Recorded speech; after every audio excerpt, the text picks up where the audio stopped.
Hi everyone, I'm Eric Sirvinskas. I'm a second year in the Sustainable Communities program in Northern Arizona University. I'm originally from Illinois. My background is in environmental education as well as work in agriculture, and I'm excited to be wrapping up my program here. What made me want to join the Sustainable Communities program?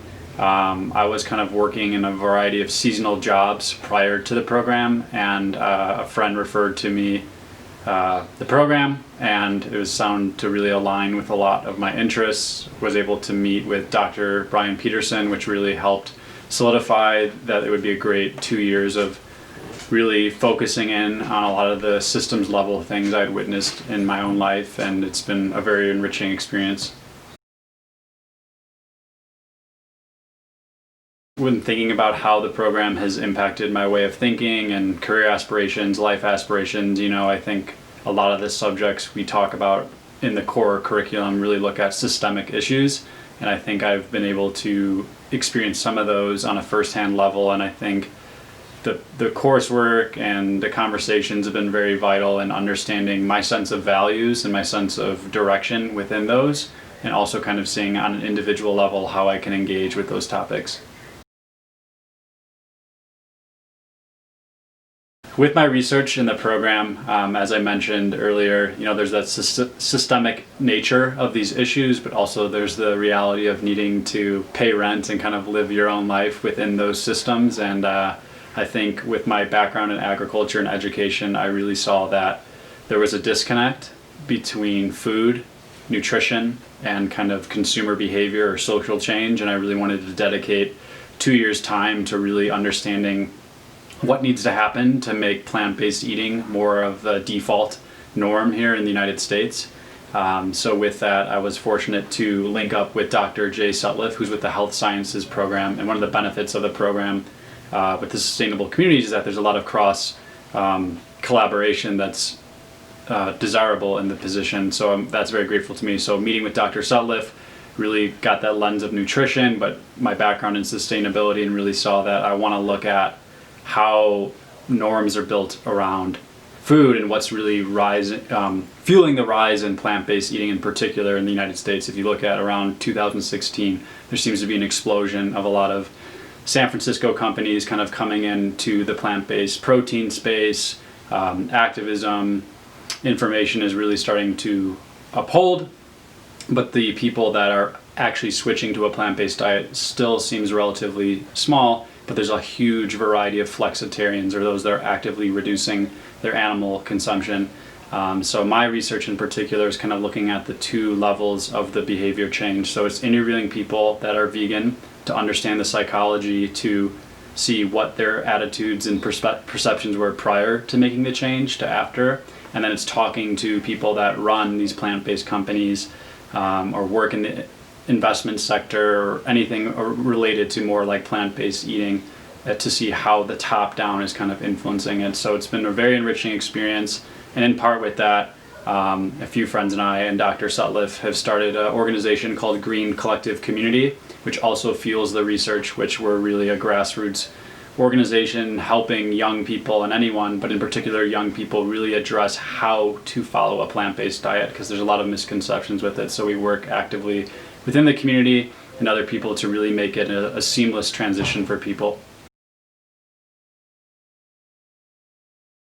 I guess in hindsight, try and capture the journey I've had with the Sustainable Communities program, it's kind of difficult to pinpoint, because I think in a certain sense, change accumulates and it's not necessarily linear. And a lot of these issues we look at have accumulated over time, and there's seemingly breaking points or points of huge growth, not necessarily in a positive sense, that create this phenomenon. And I think for myself, it took a combination of a lot of different elements to really kind of start to narrow in on, yes, seemingly finish a program within 2 years, but also narrow in a focus that could lead to wider paths beyond the program. And so part of that, I think, was working in the city government, and I don't really think I was the right fit for that personally, but that allowed me to see how on some level change happens, and I don't think that was really it. To kind of working outside of the classroom in more of an entrepreneurship business role, seeing that that might be more the pathway, but it needs to address the systemic issues in addition to being sustainably profitable in that sense. So I think my outside work really fusing with the conversations within the classroom helped start to see that there was just a blind spot that I was not really seeing a lot of people focusing on in particular. And working with Dr. Sutliff and Dr. Brian Peterson have been really helpful to have that intense focus, but also see where it needs to fit in as well. So in interviewing the people each week is very, very helpful to see that there's new elements within the social phenomenon, and I think that's what I find most fascinating.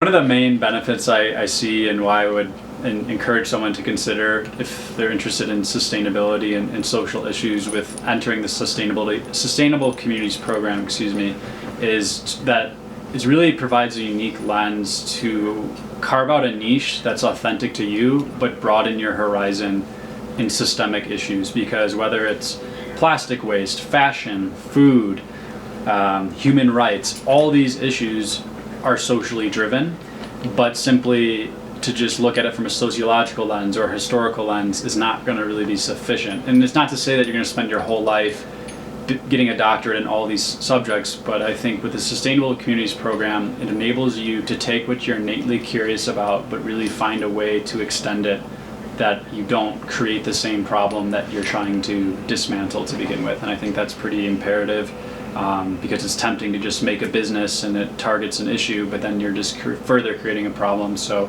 I think the flexibility, but also the holistic nature of it, is very intriguing for other people. A few books that I would recommend if anyone's really interested in the research or in the topic in terms of plant-based eating, diet, and social change. Food is so complex, especially within the United States, and the way it fits in and why we have the outcomes that we do. And I can't sit here and say that I have a clear understanding of all the reasons why, but a few books that have been pretty insightful to kind of give the psychological as well as the philosophical framework in working with this issue. I'd say first the One Straw Revolution by Masanobu Fukuoka.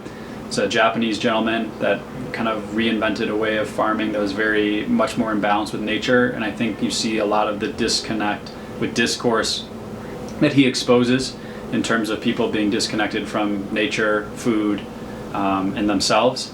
Next I'd really recommend is the China Study, which is just a very expansive, thorough, and concise breakdown of really what's happening in America, why we have the outcomes that we do with the standard American diet that's heavily reliant on animal products. And then in addition to that, I would recommend lastly The Pleasure Trap by Dr. Doug Lisle and Dr. Alan Goldhammer. They run a True Health North Center, and they really look at beyond simply motivation and intention, why people have these food addictions and continue to have these outcomes even though they're ready to make every change possible in their repertoire. So those are probably three I would recommend to anyone that wants to engage with these topics or start to see the holistic nature of the issue. Another great opportunity that's kind of come from my time here at Northern Arizona University has been partnering with a few friends and Dr. Sutliff in the Green Collective community, which is an organization that we work to help promote plant-based eating and really address the how and a little bit of the why, but really make the leap practical for people. So a way that people can kind of check out our resources, they're free for anyone, you don't have to be a student here, is just simply check out greencollective.net or Green Collective Community on Instagram, as well as on Twitter. We're pretty active in working with the current food providers on campus to kind of make plant-based eating the default option, but we also are interviewing leaders and other experts out there to really help pinpoint the psychological mechanisms which can help make the practicality of the intention realized for people. And it's just fun, and showing that it can be fun and positive, and it's not, not negative in that lens.